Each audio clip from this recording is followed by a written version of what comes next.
Hello पढ़ाई करने वाले मित्रों। Learning platform visual art and GK tutorial पर आपका स्वागत है। दोस्तों, चित्रकला और मूर्तिकला के प्रश्नोत्तर का ये है 13वां भाग।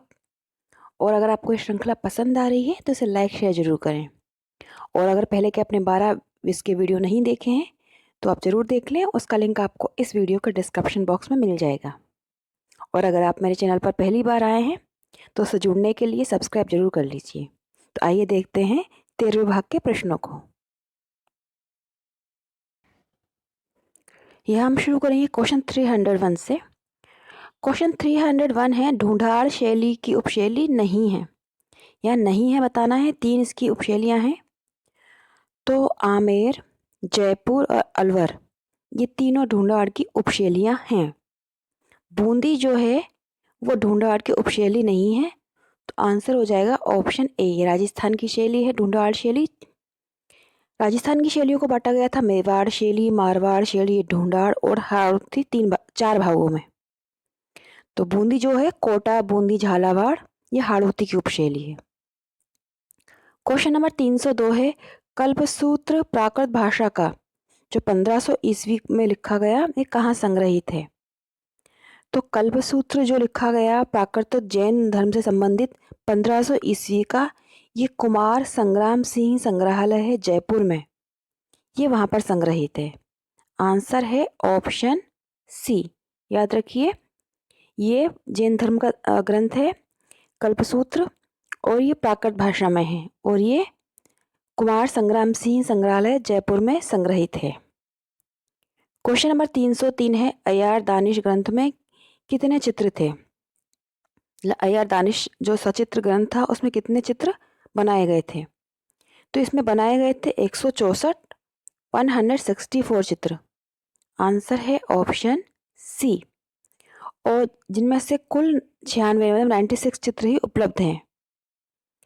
और इस ग्रंथ के 150 चित्र अब मतलब बचे नहीं है, लेकिन डबलिन का जो संग्रहालय है, वेस्टर चेटी संग्रहालय, उसमें सबसे ज़्यादा चित्र संग्रहित हैं। क्वेश्चन नंबर 304 है, भंवरवाद को किसने नाम दिया। तो भंवरवाद जो कला आंदोलन था, इसका संबंध था इंग्लैंड से और यहाँ पर थे कवि एजरा पोंड, इन्होंने इसको नाम दिया था। आंसर है यहाँ पर ऑप्शन सी, एजरा पॉन्ड ये कवि थे, इन्होंने इसको नाम दिया था। लुइस और उनके जो मित्र थे उन्होंने मतलब एजरा पॉन्ड ने तो नाम दिया और लुइस उनके जो मित्र थे उन्होंने इसको स्टार्ट करवाया। और विस्फोट पत्रिका में भंवरवाद के बारे में लिखा गया था। और 1915 में भंवरवादियों की पहली प्रदर्शनी आयोजित हुई थी। याद रखिए, इसकी पहली एग्जीबिशन हुई थी 1915 में। क्वेश्चन नंबर 305 है, आयु के 37वें साल में किस कलाकार की मृत्यु हो गई। तो आयु के 37वें साल में प्रसिद्ध कलाकार थे वॉन गॉग, इनकी मृत्यु हो गई थी। डच कलाकार थे और इनका जो टाइम पीरियड था वो था 1853 से 1890। तारो भरी रात इनका काफ़ी प्रसिद्ध चित्र है। सरोवृक्ष का मार्ग, घाटी, आलू पक्षी, काफ़ी प्रसिद्ध चित्र हैं। और 20 साल के टाइम पीरियड में इन्होंने लगभग 700 से अधिक रंगीन चित्र बनाए थे और 1000 से अधिक रेखा चित्र यानी कि स्केच बनाए थे 20 साल में। और इनकी मृत्यु हो गई थी 37वें साल में उम्र के। क्वेश्चन नंबर 306 है, विक्रम संवत 1277 का ग्रंथ है उत्तर ध्यान सूत्र, ये कहाँ संग्रहित है। ये जो ग्रंथ है ये जैसलमेर में है और ये कागज पर है। आंसर है यहाँ पर ऑप्शन ए, ये जैसलमेर में है।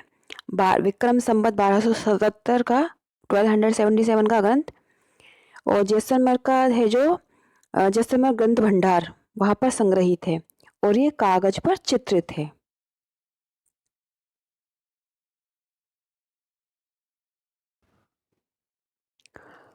क्वेश्चन नंबर 307 है, 307 के 1451 में अपभ्रंश शैली में चित्रित वसंत विलास का चित्र कहाँ संग्रहित है।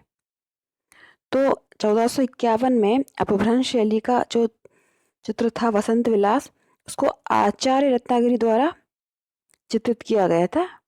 और ये जो चित्र है ये अमेरिका यानी कि वॉशिंगटन डीसी जो उसकी राजधानी है वहाँ पर है।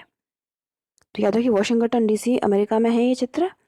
और गैलरी है Freer art gallery, Freer gallery of art Washington, ये संग्रहित है वहाँ पर।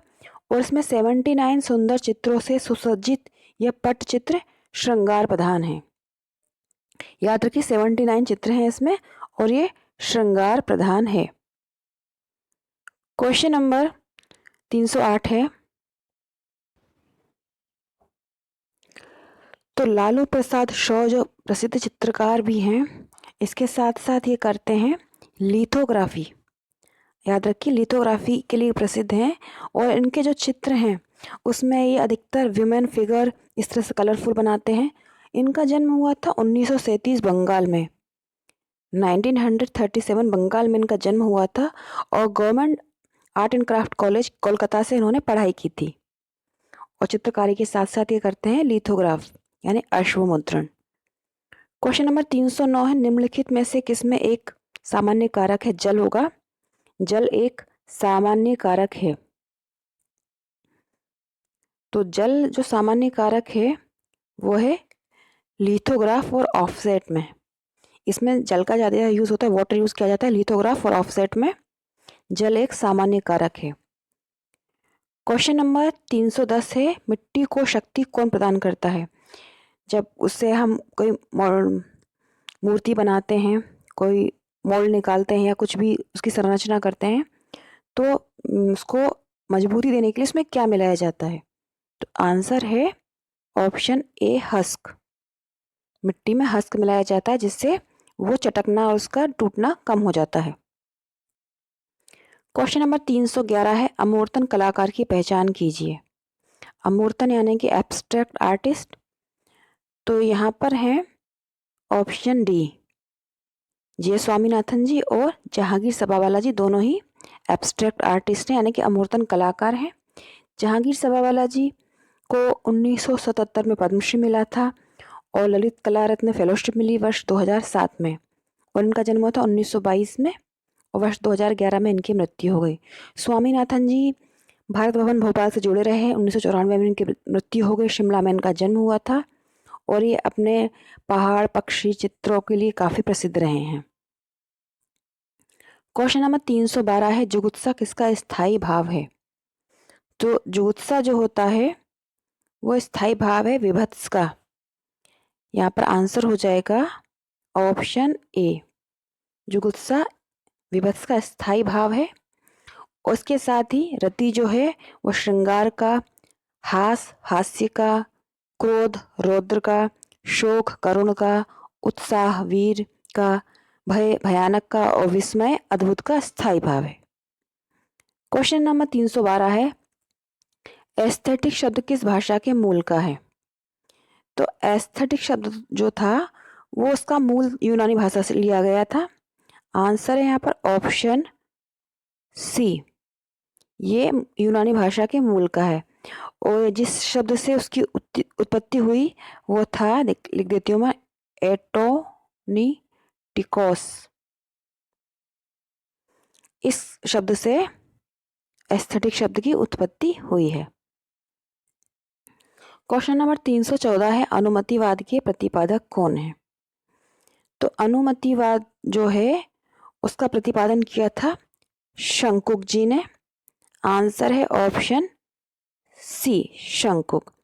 भट्ट लोलट जो हैं उन्होंने आरोपवाद का किया था। भट्टनायक है मुक्तिवाद भी कहा जाता है। अभिनव गुप्त ने अभिव्यक्तिवाद का किया था और अनुमतिवाद के प्रतिपादक थे शंकुक। क्वेश्चन नंबर 315 है, द सेंस ऑफ ब्यूटी के लेखक कौन है? द सेंस ऑफ ब्यूटी जो है उसे लिखी है जॉर्ज संतायना ने। आंसर है यहाँ पर ऑप्शन ए। दोस्तों आपको प्रश्न पसंद आ रहे हैं तो लाइक और कमेंट करिएगा। और कला पर और इसके साथ ही सौंदर्य शास्त्र पर मैंने 12 वीडियो की श्रृंखला बनाई है, वो ज़रूर देखिए। उसमें काफ़ी अच्छे डीप क्वेश्चन है जो आपके नेट जेआरएफ एग्ज़ाम होंगे या इस तरह के कोई भी एग्ज़ाम जो होते हैं जिसमें थोड़ा डीप पूछ लिया जाता है, वहाँ पर आपके लिए काफ़ी उपयोगी होंगे। क्वेश्चन नंबर 316 है, नग्नजीत द्वारा चित्रलक्षण किस भाषा में प्राप्त हुआ है? तो चित्रलक्षण नग्नजीत ने जो लिखा था वो तिब्बती भाषा में प्राप्त हुआ है। आंसर है यहाँ पर ऑप्शन सी, ये तिब्बती भाषा में प्राप्त हुआ है और इसका अनुवाद 1913 में हुआ था जर्मन भाषा में। सबसे पहले जर्मन भाषा में इसको ट्रांसलेट किया गया था 1913 में जर्मन भाषा में, और 1974 में अंग्रेजी में। याद रखिए, यहाँ फिर से लिख देती हूँ मैं एक बार। नग्नजीत द्वारा लिखा गया चित्रलक्षण प्राप्त हुआ है तिब्बती भाषा में, और 1913 में ये जर्मन भाषा में ट्रांसलेट किया गया था, और 1974 में अंग्रेजी भाषा में इसे अनुवादित किया गया था। यहाँ पर है आंसर ऑप्शन सी, जो सबसे पहला जो मिला है नग्नजीत का वो था तिब्बती भाषा में। क्वेश्चन नंबर 317 है, मिलान करना है। यहाँ पर एक तरफ है दार्शनिक और एक तरफ है देशों के नाम, कहाँ से इनका संबंध था। तो देखिए, रोजर फ्राई जो थे वो थे, सॉरी यहाँ पर गलत हो गया, दो जगह पलटूंगा, फ्रांस आएगा। रोजर फ्राई थे फ्रांस के। बामगार्टन जो थे वो जर्मन थे। रस्किन जो थे वो यूनान के थे, सॉरी ब्रिटेन के थे। वो रस्किन ब्रिटेन के थे और अरस्तु यूनान के थे। रोजर फ्राई थे फ्रांस के, बामगार्टन जर्मनी के थे, रस्किन थे ब्रिटेन के और अरस्तु थे यूनान के। ये इस तरह से इसकी मैचिंग हो जाएगी। क्वेश्चन नंबर 318 है, श्री कुमार कृत चित्रलक्षण में चित्रों के कितने प्रकार बताए गए हैं? देखिए, चित्रलक्षण अभी मैंने आपको बताया कि नग्नजीत ने भी लिखा था और श्री कुमार ने भी लिखा। श्री कुमार द्वारा जो लिखा गया है चित्रलक्षण, उसमें चित्रों के 3 प्रकार बताए गए हैं। यहाँ पे आंसर है ऑप्शन डी, 3 प्रकार बताए गए हैं। और ये जो है उसमें है चित्र, अर्धचित्र और चित्राभास। तो चित्र कहते हैं उसमें मूर्ति को, यानी कि जिसको हर तरफ से दिखाई दे। और दूसरा है अर्धचित्र। अर्धचित्र जो हो जाएगा वो रिलीफ को बोला गया, जिसमें भित्ति पर चिपका हुआ थोड़ा सा उभरा हुआ, वो रिलीफ हो गया, वो हो गया अर्धचित्र। और चित्राभास हो गया जो ब्रश से या तुलिका से बनाया गया चित्र, उसको कहा गया है चित्राभास। यानी मूर्ति को कहा गया है चित्र, रिलीफ को अर्धचित्र, और चित्र जो इसे पेंटिंग में अपन बोलते हैं सामान्य भाषा में, उसे कहा गया चित्राभास, जो ब्रश से बनाई जाती है। 3 प्रकार बताए हैं उन्होंने। क्वेश्चन नंबर 319 है, जर्मन दर्शन के अनुसार ललित कला के कितने रूप हैं? तो जर्मन दर्शन के अनुसार ललित कला के जो रूप हैं वो हैं 3, प्रतीकवादी, अभिव्यंजना अभिजातिवादी या शास्त्रीयवादी, और स्वच्छंदवादी। याद रखिए, प्रतीकवादी, शास्त्रीय और स्वच्छंदतावादी। आंसर हो जाएगा ऑप्शन डी, 3 रूप हैं जर्मन दर्शन के अनुसार ललित कला के। क्वेश्चन नंबर 320 है, कला संप्रेषण है, ये किसने कहा है? तो कला संप्रेषण है, ये बात कही है लियो टॉल्स्टॉय ने।